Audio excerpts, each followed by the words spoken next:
एक दिवस काय झालं, असंच मम्मी थोडीशी रागात बोलली.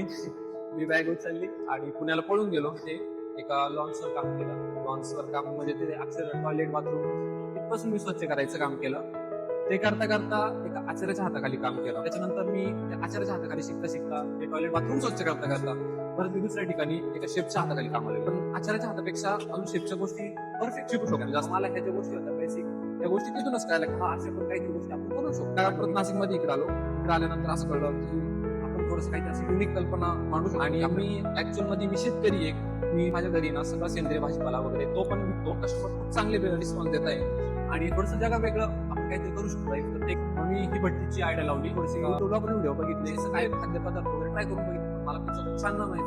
एवढी तर लायकी नव्हती का मी माझं स्वतःच पिझ्झा विकत घेईल किंवा ऑफर करेल. एवढी पण घरची परिस्थिती चांगली नव्हती.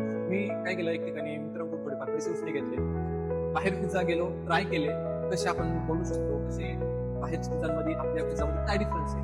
हा ठीक आहे, काही ब्रँडचं नाव नाही घेतले. अशा ब्रँडच्या ठिकाणी गेलो. त्या ब्रँडच्या ठिकाणी गेल्यानंतर त्यांचे प्रत्येक पिझ्झा ट्राय करून बघितले. म्हटलं तिथं कॅपॅसिटी नव्हती, तिथं खाऊन आलो. नंतर कळालं की यार तिकडे एवढी मार्जिन काढता येते लोक, आपला एवढे जे पैसे आपण लावतोय एवढे लावून पण आपल्याला आहे ना ते तेवढी क्वालिटी देऊ शकत नाही. मग मी माझं डोकं लढवलं, थोडंसं युट्यूबला व्हिडिओ बघितले, सर्चिंग केली.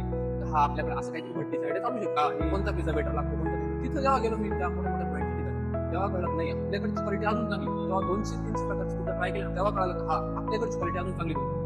आणि याच्यामध्ये मी काही सिक्रेट रेसिपी करतात मस्त क्वालिटी आणि टेस्ट. आणि मेन गोष्ट, आपण बाहेर जेव्हा जातो ना पिझ्झा खायला, कोणत्याच ठिकाणी बटर वापरत नाही किंवा तूप वगैरे वापरत नाही. आणि मला घरी माझ्याकडे गाई वगैरे सगळे शेती असल्यामुळं आणि माझा जो भाजीपाला आहे तो पण मी घरून आणतो. काही भाजीपाला बाहेर आणतो, रोज अवेलेबल होत नाही. जेवढ्या गोष्टी मला घरी पॉसिबल होतात तेवढ्या मी घरी घेऊन येतो. आणि मेन गोष्ट असं आहे की तुम्ही माझं सर्च करा, काही अजून आदित्य पुढे नाव सर्च करा आणि वैदिक शेती किंवा नैसर्गिक शेती सर्च करायची. ऑलरेडी त्याच्यात मला समजलं का जे आपले भाजीपाला जो आहेत ना हा नैसर्गिक पद्धतीने जर केला तर याची क्वालिटी चव खूप चांगली होऊन जाते.